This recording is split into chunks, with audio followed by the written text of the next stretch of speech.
Joining us now, Republican presidential candidate Nikki Haley. Good to see you again, Governor. Thanks Ambassador, so much. whichever title you choose. Thank you. Welcome to Iowa. You're looking for president, I know. So let's talk about the new poll before we get to policy. It's got you in second place. That matches the Suffolk poll that came out just a couple of days ago.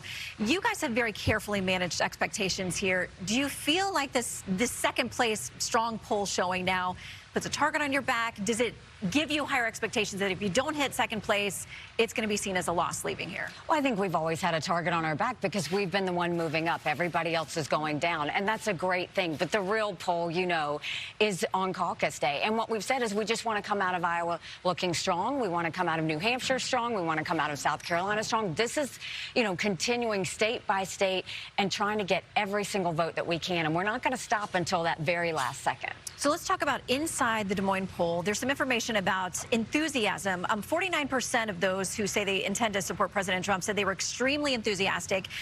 When that same question was put to your supporters, 9% said they were extremely enthusiastic. When we polled about, are you definitely going to show up, you fall behind both DeSantis and Trump. Given the weather situation here and these issues about enthusiasm, do you worry it could impact how you finish on Monday? I'm not worried. Look, I'm not a political pollster. I'm not going to worry about the numbers. What I am going to say is the momentum and the energy on the ground is strong. We feel it. We know that this is moving in the right direction. And to me, the only numbers that matter are the ones that we're going up and everybody else went down. That shows that we're doing the right thing. I think Iowans will decide intensity tomorrow. We're just excited that tomorrow's the day. It's go time. And we're going to keep crisscrossing the state. We've done that for days now. We're going to keep doing it. And I think the intensity will show tomorrow. Okay, so let's talk about some of the issues you'd have to confront right away if you were to become president. Taiwan had elections this weekend, and they chose the person that seemed the most U.S. friendly, the one that China did not want. Axios puts it this way: the Chinese government is likely to ratchet up its pressure campaign against Taiwan in response to the election of a politician Beijing has called a separatist through and through. President Biden was asked about the election yesterday. Here's what he said.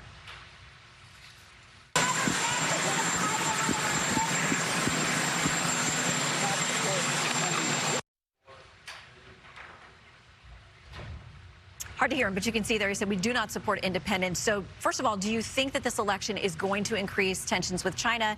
And how would you deal with the Taiwan issue as president? Well, I think, first of all, big blow to China, without question. They had been intimidating with drones. They had been intimidating with all types of election misinformation, trying to change the results. And democracy won. Freedom won. And the people of Taiwan showed that they want to continue living the way they're living.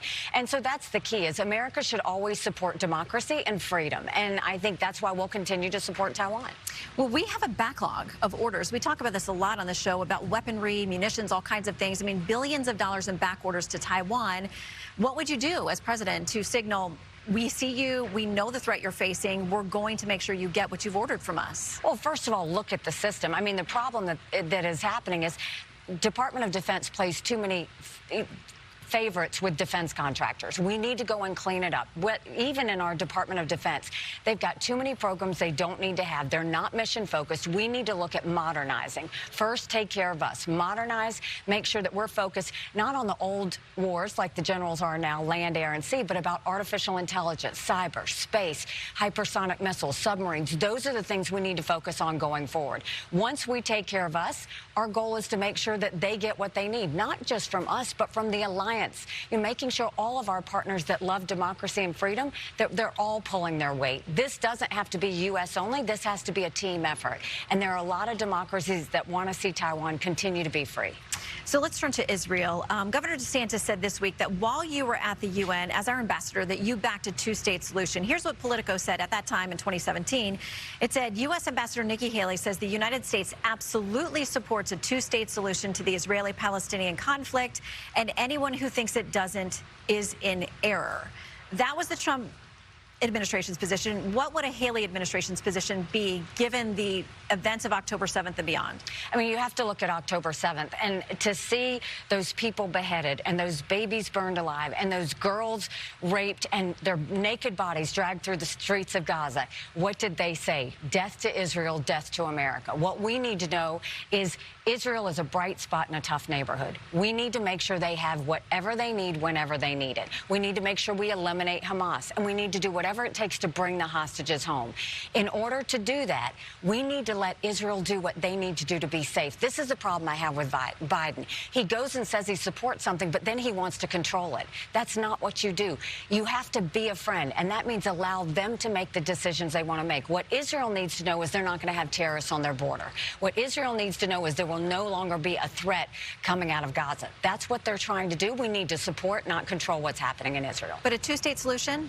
Is there any scenario in which that works? What I saw at the United Nations was it's not that Israel didn't want a two-state solution. The Palestinians didn't want a two-state solution. Every agreement that was put on the table, the Palestinians rejected right off the bat. The Palestinian Authority is not serious about a two-state solution. They want a one-state solution. They want to eliminate Israel, and they don't want Israel to exist. You've got to look at this in realities, not in political scenarios. This is the fact that the Palestinians don't want Israel to exist. Israel has come to the table more times than they need to, and at the end of the day, look at what happened on October 7th. Israel needs to defend and protect their people in every way possible. Let's talk about a domestic issue. We've talked about this. You have said we've got to have Social Security reform. Anybody who looks at the actuarial tables and the estimates knows that has to happen. You've talked about younger people on the front end of the system are probably going to face a later retirement age. Here's what your former boss said about where you are on this. Nikki Haley wants to cut Social Security and Medicare. Nikki Haley wanted to raise the age from 65 to 74. All right, you haven't put a number on it. Will you? What's the age? Well, first of all, he's not telling the truth there, and it cracks me up because he's actually reported as saying he wanted to raise it to 70. I've never said I wanted to raise anybody's. What I've said is Social Security is going to go bankrupt in 10 years. Medicare is going to go bankrupt in 8. Every one of the candidates is saying they're not going to touch it. If you say you're not going to touch it, that means you're going to leave office, and everybody's going to have at least a 23% benefits cut.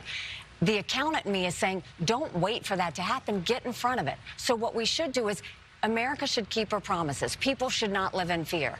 We will go to those like my kids in their 20s and say, we're going to raise the retirement age to reflect life expectancy for you. Instead of cost of living increases, let's do increases based on inflation so it's more accurate. Limit benefits on the mega wealthy. They don't want the checks anyway. And let's expand Medicare Advantage plans. Seniors love the competition, and it's good for them.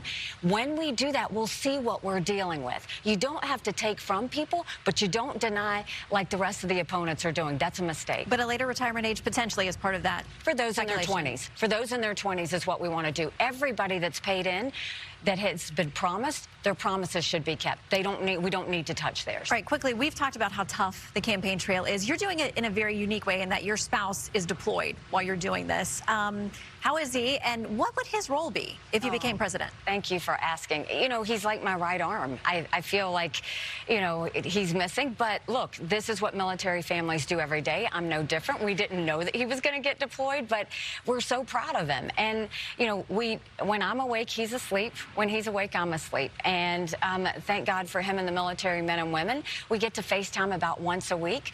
But I text him, and he responds when I'm sleeping, and he texts, and it's vice versa. But, you know, what I'll tell you is when I watched him and those 230 soldiers pick up their 2 duffel bags of belongings to go to a country they'd never been, all in the name of protecting America.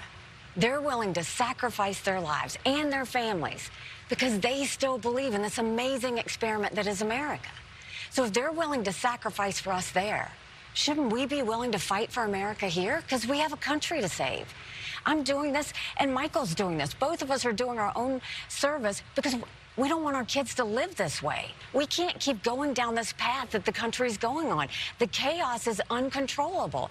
And you don't defeat Democrat chaos with Republican chaos. We have got to make sure that we can't be a country in disarray and a world on fire and go through 4 more years of chaos. We won't survive it. That's why we have got to put these names of Biden and Trump in the past and look forward with new solutions in the future so that our kids will have a better life. All right, Governor, our thanks to you and all the military families out there, and we'll see you out there for the next 24 hours as you try to close the deal. Thanks so much. It's fun. Okay. All right, Republicans.